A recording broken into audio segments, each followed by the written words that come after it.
Shqipërisë dhe Serbisë nuk është asnjëherë vetëm një eveniment sporti.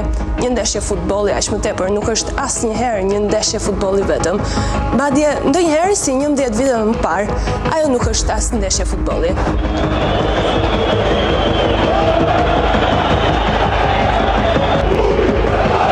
Ndaloj Martin Engelson, kurse si nuk mund të luhet kështu. Kurse si nuk mund të luhet kështu në këtë stadium.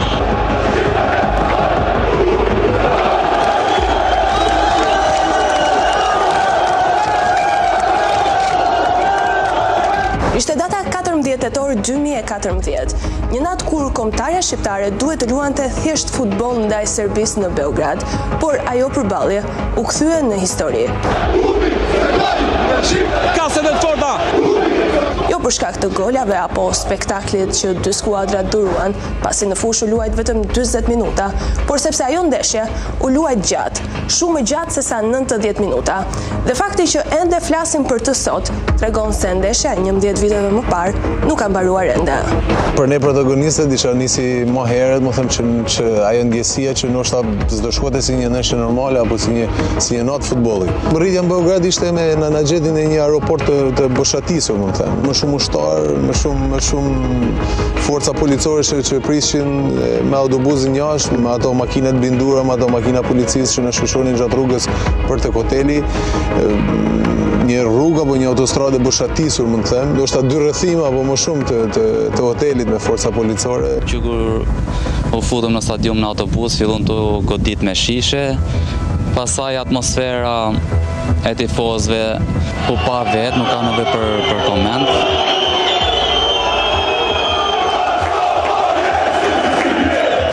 Mas edhe kur ndërprend ndeshja, fillon të hap çanta. Kjo ishte një incident që s'ka të bëjë fare me futbollin, ishte një incident që mund të shkonte edhe në tragjedi, po të ishin futur gjithë tifozat në fushë, gjyr zotit me aq. Që kur kemi zbritur në aeroportin e Beogradit, na kanë mbajtur për të paktën 4 ose 5 orë. Dhe kjo ndodhi vetëm për shkak se njëri nga tifozët shqiptar mbajti në qafë shallin e Shqipërisë. Kaq mjaftoi, na ka kthyer gjithë dokumentat mbrapsht dhe na ka lënë në pritje për gati 4 ose 5 orë. Natyrisht ka qenë një nga ndoshta momentet më të vështira të karrierës në Beograd dhe ndoshta ngjarja më tensionuese në mes të Shqipërisë dhe Serbisë. Ajo natë ndau frikën nga patriotizmi. Ndeshja Serbi-Shqipëri e vlefshme për eliminatorit europiane 2016 kishte kohë që pritej dhe diskutohej nga të gjithë. Ai nuk ishte thjesht një takim futbolli, as një derbi ballkani.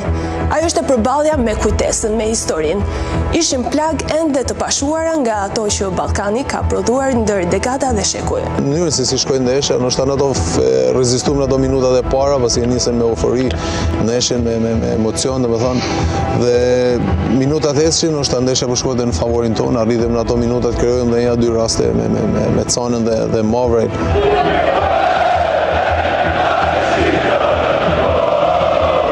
Ajo që tregonte që ndeshja nuk do të përfundonte, tash ishin broritjet, thirrjet, aty nuk ishte më nevojë për huligan, aty ishin gjithë huligan.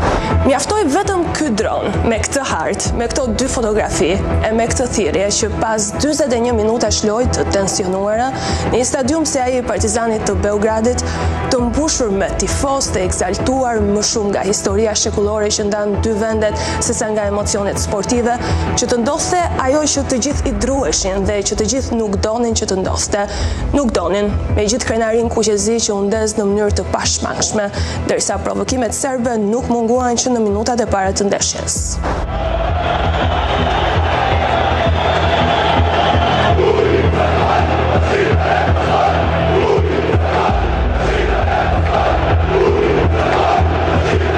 Në momentin që është në prendeshje, arbitri në fakt nuk e ka parë dronin.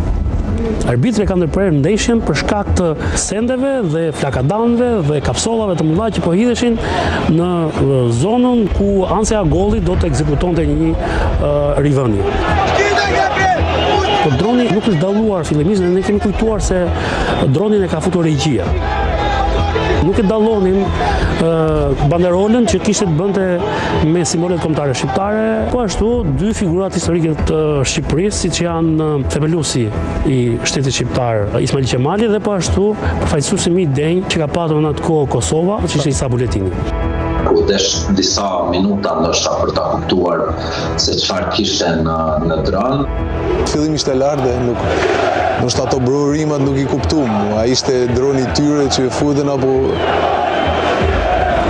por duke zbrit droni më poshtë u bën qartë akoma më shumë imazhet e dronit. Normalisht shef figurat tona, si më thënë, dhe një hartë që shkrimi nuk është se pa kuptonin shumë, më thënë në fillim.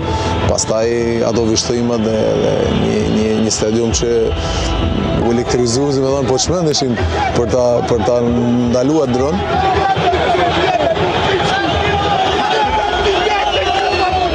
Drejtën unë kam qenë në bankinë dhe nuk është se pash mirë lojtarët që ishin fushë panë gjithë skenën e asaj. Normal që u kren unë, po besoj se pasaj nuk i morëm parasysh masat që mund të ndodhin. Është instikti, në momentin që zbret droni e morën ata një stadium që bruriti sikur shënun gol. Pakten ti ndalonim që ai flamur t'ia dorëzoi arbitrit kadër. Kishte kaq shumë urrëtie kundër shqiptarëve ty, sa do t'ishte e pa mundur që ajo ndeshje të mbyllë. Pastaj agravoi situata me ndërhymin edhe stjuardave dhe njerëzve nga jashtë. Ka qenë goditja e famshme me një stol plastik, një stjuard që hyri. Pastaj ishte ndërhyja e Lorikut mas asaj goditje që mora. Loriku mbaj mend që nga goditja që i dha atij stjuardit ka pas një kafshim në gishtin e tij. Dhomat e zhveshjes mund të ishin ndoshta shpëtimi nga tërbimi i turmës në stadiumin e Partizanit.